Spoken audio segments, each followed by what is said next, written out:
Chandramohan Reddy non local అంట, అది అల్లిపురం అంట. తోడేరు కాదు నీది, అల్లిపురం అన్నాడు. ఒక పని చేయమనండి ఆయన్ని. ఇలా సైదాపురంలో నాన్ లోకల్ కదా, జడ్పీటీసీ ఎందుకు పోటీ చేసావు? ఆదాల ప్రభాకర్ రెడ్డి నాన్ లోకల్ కదా, రూరలా? ఇప్పుడు ఒక పని చేయి, ఆదాల ప్రభాకర్ రెడ్డిని, నల్లపరెడ్డి ప్రసన్న కుమార్ రెడ్డిని ఉదయగిరిలో మరిపాడు మండలం ఆత్మకూరుకు వస్తుంది. మేకపాటి వాళ్ళది ఉదయగిరి నేటివ్ కాదు, మేకపాటి ఆ రాజాని. అట్లే అక్కడ నల్లపరెడ్డి ప్రసన్న కుమార్ రెడ్డికి, ఆదాల ప్రభాకర్ రెడ్డికి 3 టికెట్లు క్యాన్సిల్ చేయించు అర్జెంటుగా. ఎంత గొప్ప నాయకుడే కాకానికి వద్దంటే. నేను నాన్ లోకల్ అంట, ఆయన లోకల్ అంట. నేను నాన్ లోకల్ అయితే నీ పొదలకూరు మండలానికి 25,000 ఎకరాల కండలేరు లిఫ్ట్ చేయాలా, నీ దక్షిణ కాలేజీ 10,000 ఎకరాలు చేయాలా, నీకు హాస్పిటల్ కట్టించాలా, నీకు ఐటీఐ కాలేజీ కట్టించాలా, నీకు లెమన్ గార్డెన్స్ నేను వచ్చి కట్టించాలా? అప్పుడు దాకా లోకల్ ఏం పని చేయలేదు కదా. నీ లోకల్, నువ్వు జిల్లా పరిషత్ చైర్మన్, మీ అన్న మంత్రి, మీ నాయన సమితి ప్రెసిడెంట్, నువ్వు 2 సార్లు ఎమ్మెల్యే, ఒకసారి మంత్రి. ఏదైనా ఒక పని చెప్పు, నేను చేశానని చెప్పుకోడు. అప్పుడు నేను ఒప్పుకుంటా, అల్లిపురం వెళ్ళిపోతా. నువ్వు నాకంటే ఎక్కువగా పనులు చేస్తుంటే. ఇది ఈరోజు పరిస్థితి. ఏమంటానంటే, మన జీవితం ప్రజాసేవకి అంకితం, ఆయన జీవితం అవినీతికి అంకితం. ఇప్పుడు పోయిస్తాయి కదా మీరా, నేను వచ్చిన దాకా పురఫిల్ కల్లా, మొగల్లూరు, వరదాపురం, మరుపూరు, ఇప్పుడు మళ్ళీ ముదిగేడు, మళ్ళీ అక్కడ ఇరువురు ఒకటని చెప్తాం. అసలు ఇంత సంపద మన నియోజకవర్గంలో ఉందని ఎవరికైనా తెలుసా? మీరు ఎప్పుడన్నా చెప్పారా? పిల్లలు ఓటరా ఆపేశాడు. అది పాలపల్లి ఎందుకు గెలిపించారు మీరని సర్పంచ్ని ఆపేశాడు నీళ్లు. సోదరులారా, సరే అన్నీ ఒక ఎత్తు. మొత్తం మీద రాష్ట్రం సర్వనాశనం అయిపోయింది, రాష్ట్ర భవిష్యత్తు అంధకారంలో పడుతుంది.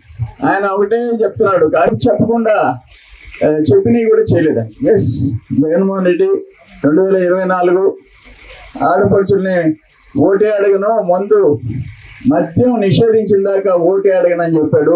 ఓటు అడగడు జగన్మోహన్ రెడ్డి. 45 ఏళ్ళకి అందరికీ పింఛన్ ఇచ్చేస్తా అన్నాడు. ఎస్, వాళ్ళని కూడా ఓటు అడగడు. అసలు ఇంకా చెప్పాడు ఆయన, కార్లో ఫోన్ ఉంది తెమ్మనండి. ఆ కరెంటు 200 యూనిట్లు అందరికీ ఫ్రీ, 200 యూనిట్లు అందరికీ ఫ్రీ.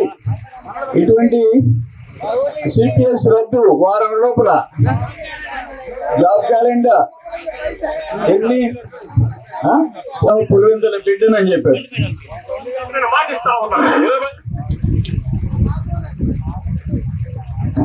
ఎన్నికలు జరిగే నాటికి అందరేది లేకుండా చేసిన తర్వాత ఓటాలని చెప్పి ప్రతి ఒక్క కూర్చొని నేను మాటిస్తా ఉన్నాను. 25 ఎంపీ స్థానాన్ని మనమే తెచ్చుకుందాం. ఆ తర్వాత ప్రత్యేక హోదా ఎలా రాకుండా పోతుందో కూడా గట్టిగా చూస్తామని చెప్పి కూడా చెప్పండి. అడుగులకు బలహీన వర్గాలకు కష్టపడే అందరికీ కూడా పెన్షన్ చేస్తాను అని చెప్పి చెప్తాను. గవర్నమెంట్ లో ఖాళీగా ఉన్న మొత్తం 2,30,000 ఉద్యోగాలు రిలీజ్ చేస్తాను అని చెప్పి మీ అందరికీ కూడా మాట చెప్తా ఉన్నాను. ప్రతి సంవత్సరం జనవరి 1వ తారీఖున ప్రభుత్వ ఉద్యోగాల భర్తీకి క్యాలెండర్ కూడా విడుదల చేస్తాను అని చెప్పి మీ అందరికీ కూడా హామీ ఇస్తా ఉన్నా. అధికారంలోకి వచ్చిన తర్వాత మెగా డిఎస్సీ పెడతామని చెప్పి ప్రతి పిల్లలకి చెప్తా ఉన్నా. నా సిపిఎస్ నేను అధికారంలోకి వచ్చిన వారంలో చేపించేస్తానన్నా. దాని గురించి ప్రతి గవర్నమెంట్ ఉద్యోగస్తునికి నేను మాటిస్తా ఉన్నాను, నాది బాధ్యత అని చెప్తా ఉన్నాను. వారంలో చేయిస్తానని చెప్పి మీ అందరికీ హామీ ఇస్తా ఉన్నాను. ప్రతి ఉద్యోగస్తుడికి కూడా ఇంటి స్థలాలు ఇస్తాము, ఇల్లు కట్టిస్తాను అని చెప్పి ప్రతి ఉద్యోగస్తుడికి చెప్తా ఉన్నా. రావాల్సినవన్నీ కూడా కరెక్ట్ గా సమయానికి వచ్చేట్టుగా, ప్రతి టీఏ సమయానికి వచ్చేట్టుగా చేస్తా అని చెప్పి కూడా ప్రతి ఉద్యోగస్తుడికి హామీ ఇస్తా ఉన్నా. ఆ 20% కూడా పోయి పూర్తిగా 100% సొంత బియ్యం, అటువంటి క్వాలిటీ ఉన్న బియ్యంతోనే ఇవ్వబడుతుంది. 200 యూనిట్ల వరకు మీకు కరెంటు ఉచితంగా ఇస్తామని చెప్పి ఒకసారి మన కరెంటు రేట్లు చూడండి. ఈ రేట్లన్నీ కూడా పూర్తిగా తగ్గించేస్తాను అని చెప్పి మీ అందరికీ కూడా హామీ. కాంట్రాక్ట్ లో పనిచేస్తా ఉన్న ప్రతి ఉద్యోగ ప్రతి ఒక్కరిని కూడా వీలైనంత ఎక్కువ మందిని గవర్నమెంట్ రెగ్యులరైజ్ చేస్తాము అని చెప్పి హామీ ఇస్తా ఉన్నాం. అధికారంలోకి వచ్చిన వెంటనే ఈ అవుట్ సోర్సింగ్ లో పనిచేస్తా ఉన్నాం. మన బిడ్డ చెప్పినవి మన గుడ్డ ముంచింది. ఇంకో మాట చెప్పాడు, ప్రతి మండలానికి ఒక వృద్ధాశ్రమం పెడతా అంట, వాళ్ళకి ఒక డాక్టర్ నాడు పెట్టేస్తా అంట, ఆ ముసలోళ్ళని నేనే చూసుకుంటానని చెప్పాడు. పెట్టేశాడు కదా ప్రతి మండలానికి, అందరినీ పెట్టేశాడు. ఇట్లా జిల్లాకు ఒక ఎయిర్పోర్ట్ చాలా ఉండే తినన్న హామీలు.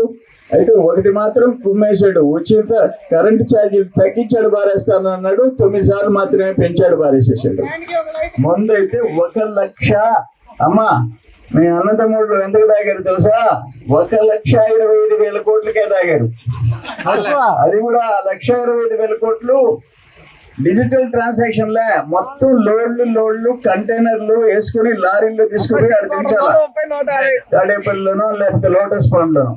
ఇటువంటి దుర్మార్గమైన పరిపాలన మన జీవితంలో చూడలేదమ్మా.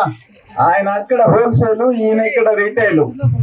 ఈయనని ఇప్పుడు మళ్ళీ 4వసారి మేము ముందుకు వస్తుండా, అందరూ ఆశీర్వదించండి. నేను తలెత్తుకొని తిరిగేటట్టు చేయండి. హైదరాబాద్ లో పాపనిచ్చాము, ఆడ బంధువులు స్నేహితులు, నేను ఎక్కడికి పోయినా తెలుగు వాళ్ళు, సింగపూర్ పో, మలేషియా పో, లండన్ పో, అమెరికా పో, ఎయిర్పోర్ట్ లోనే బెంగళూరు పోండి, చెన్నైకి పోండి, ఎయిర్పోర్ట్ లో తెలుగు వాడు అనేవాడు ఉంటే ముందు వచ్చేసేసి హక్ చేసుకొని ఫోటోలు తీసుకొని పోతారు. బట్ ఏమనుకుంటారు, ఎందుకే ఇతను ఇప్పటికి 4 సార్లు ఓడిపోయినాడు,